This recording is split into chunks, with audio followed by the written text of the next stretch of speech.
What's up, everybody? It's book review time, and I am way overdue on this one.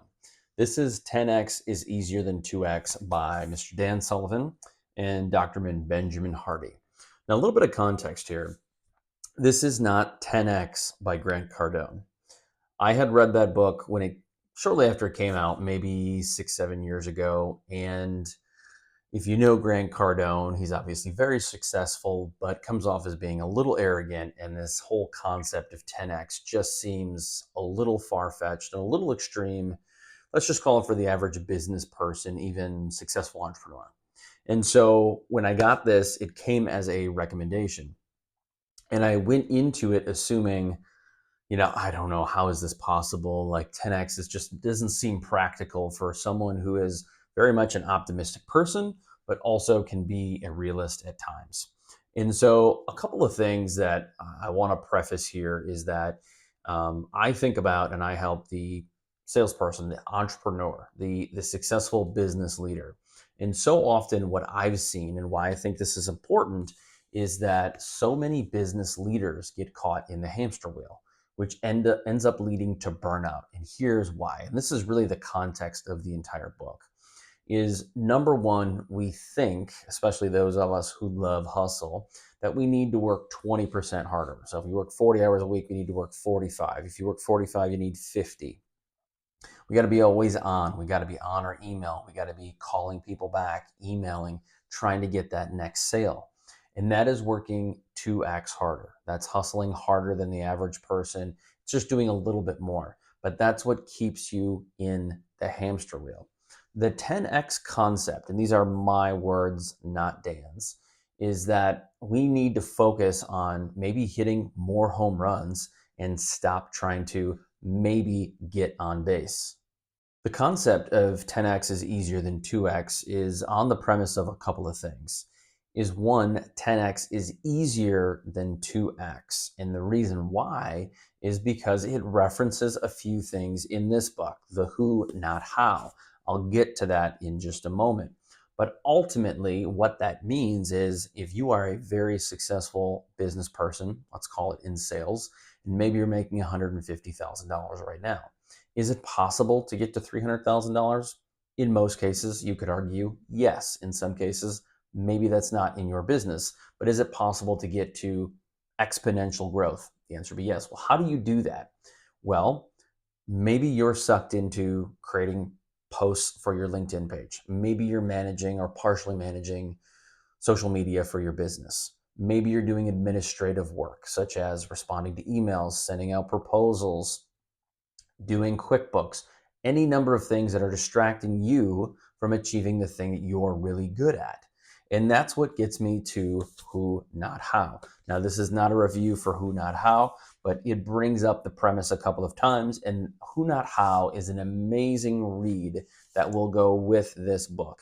I would highly recommend that you get both and you read them within the same vicinity, within about a month or two of each other. Who, not how, very simple concept is so often if we are working and trying to scale a business, I'm an entrepreneur, I'm a CEO, it doesn't make sense for me to start making social media posts every single day and editing my videos because I can't grow the business while I'm doing that. I'm working in the business, not on the business. That is the definition of being in the hamster wheel, and that eventually leads to burnout. If I want this business to be a $1 million business to a $2 million business in a year, I have to work on the business. I have to be in sales. I have to work on the relationships. Strategic things are going to help me get there. So I need a who, not a how. It's not a matter of how I get there because almost anybody can figure that out. It is a who can help me do the social media, who can help me do the book work, who can help me do the administrative work with the proposals, the emails, taking in phone calls, all those things. A who, not a how. And that is part of the concept of 10x is easier than 2x.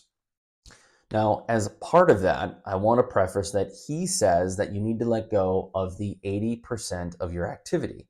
So generally speaking, 20% of your time creates 80% of your results. 80% of your activity creates very little to none of your results. And so it's very important that when you look at this, that we get rid of that social media, as I mentioned, we get rid of the admin stuff, and we focus on the things, the activities and tactics that help us achieve our goal. So you have to ask yourself so often, does this help me achieve X goal? Does this help me achieve X goal? The answer is probably going to be no, which means you have to let go. And in that case, if you need those things, if they need to get done, you need a who, not a how, a who, because that's going to get you to 10x. Now, to achieve all of this, I think what's really important is you need a mindset shift. You need to believe that this is possible. You need to believe that you are capable of achieving this. You need to believe that you can afford to hire the who's to help you get there. And that is a mindset shift that a lot of people struggle with. Now, it is very much incremental. Obviously, you can't hire 3 people. Not everyone can do that at one time to help you get from A to B and B to C. And that's one part of this book that Dan recommends, is that you track progress rather not track yourself against your 10x goals.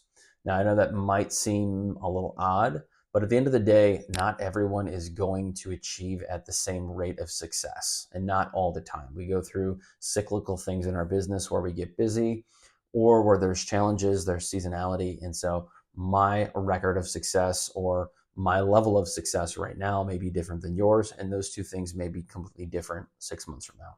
And I want to read a couple of sections from the book that I thought were really cool that may stick out to you. They were big ones to me. He says 10x simplifies, 2x keeps things complicated and muddied. Meaning you're in the minutia, you're doing all the crappy stuff that you don't want to be doing, that is not going to help you scale your business. If you're doing the big things that help you grow, and you have people doing those other things, you simplify life. You can also take more time off as you grow and scale the business. You get it to sustainability and success that allows you to take vacation, it allows you to take time for yourself to fill your own cup. And I can't tell you how important that is. Now, here's one thing that stood out to me that I think is important. As I referenced before, we need to get ourselves into this mindset shift. And here it is. He says, research shows that in order to activate a flow and high performance state, a given task requires 3 things. 1, clear and specific goals. 2, immediate feedback. And 3, the challenge is above and outside the current skill level. So as anything, if you're going to be 10xing, it can't be easy to achieve. It can't be something you can do in 5 minutes. It can't just be something where I can block 1 hour and make 50 phone calls. It needs to put a little pressure on you. It needs to be a little more challenging than what you're used to. All right, that's it. I don't want to give away too much from this book, but just remember, if you like this, if this sounds interesting, don't forget to grab Who Not How. There's a lot of really good books in the Dan Sullivan library. The Gap and the Gain is another one that I really enjoyed. And I could argue probably goes hand in hand with these 2 books. If you're any kind of I'm going to say almost anyone in the workforce, from entry level all the way up to C-suite, I think you're going to gain something from reading this book. I really do. I think if you're looking for some kind of transformation in your business, this will be absolutely gold. It definitely shifted the way that I view 10x. It's going to shift the way I think, and probably work around a lot of big things in business and in life. And so if that's interesting to you, I will say this last thing. Everything from Dan Sullivan is phenomenal. I'm going to go ahead and put him in probably my top 3 favorite authors of all time.